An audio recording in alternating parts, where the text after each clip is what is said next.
This segment looks at relevant costs in a seller process further decision. Businesses are often faced with the decision to sell partially completed products or to process them on to full completion. As a general rule, companies should only process products further if the incremental revenues or the additional revenues exceed the incremental costs or the additional costs of processing. For example, ABC has 40,000 units of partially finished product Q.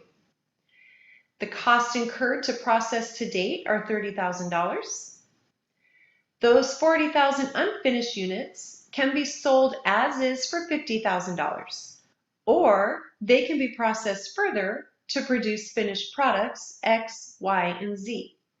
The additional processing will cost $80,000 and result in the following revenues.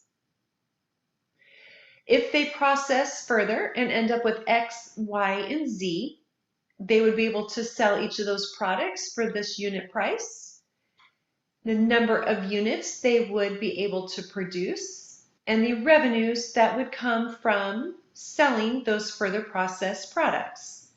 There will be 2,000 units of spoilage, which we would not be able to sell, so there would be no revenues.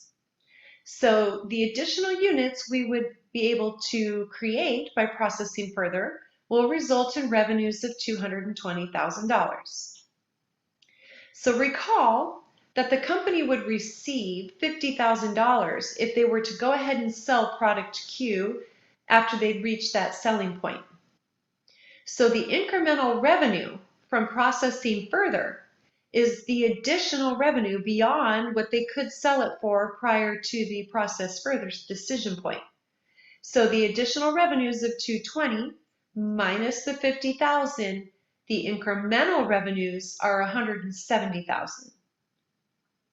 The incremental cost of processing is $80,000. Should ABC go ahead and sell product Q as is, or continue the processing to get to products X, Y, and Z?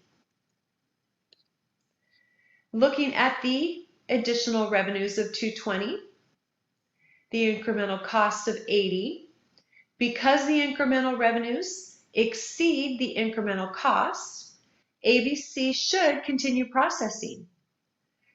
That $30,000 cost that they incurred to process to get to the point of having product Q is a sunk cost, because regardless of whether they decide to sell or process further, the $30,000 processing cost to get to the point of having Q will happen regardless. It is sunk, and it is not relevant to the decision of whether to sell as is or process further.